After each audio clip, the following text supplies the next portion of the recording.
হে WhatsApp guys, কেমন আছো সবাই? আশা করি সবাই ভালো আছো। গত মুভির পার্টে আমরা দেখতে পাই যে টাইমস্কিপার রিমন এটা জানতে পারে যে উইল হেনরিকে মেরেছে, আর অন্যদিকে উইল তার মায়ের মৃত্যুর বদলা নিতে সে গ্রিন সিটিতে প্রবেশ করেছে। তারপরে কি হয়েছিল তা আজকের ভিডিওতে আমরা জানতে পারবো।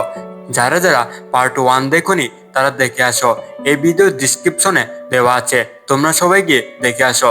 চলো আমরা মূল পর্বে যাই। এরপর উইল একটি ক্লাবে চলে আসে, যেখানে কিছু ধনী লোকেরা ক্যাসিনো খেলছিল।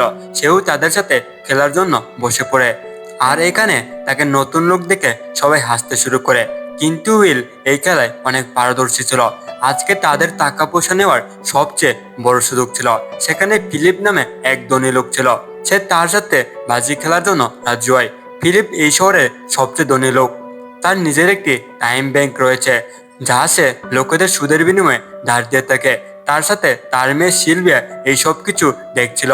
এটাই সেই মেয়ে ছিল যেটা উইলকে কিছু সময় আগেই দেখছিল।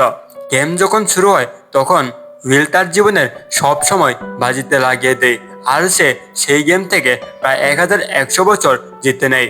আর এটা দেখে ফিলিপের মেয়ে সিলভে তার প্রতি অনেক ইমপ্রেস হয়ে যায়।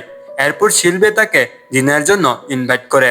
এরপর সন্ধ্যায় উইল একটি ভালো গাড়ি কিনে সেই পার্টিতে জয়েন হতে যায়। উইল আর সিলভিয়া দুজনে সেখানে ডান্স করে, আর এইখানে সিলভিয়া উইলকে মনে মনে ভালোবাসতে শুরু করেছে। সে তার মনের কথা বলতে যাবে, এমন সময় সেখানে রিমন তার টিমকে নিয়ে চলে আসে।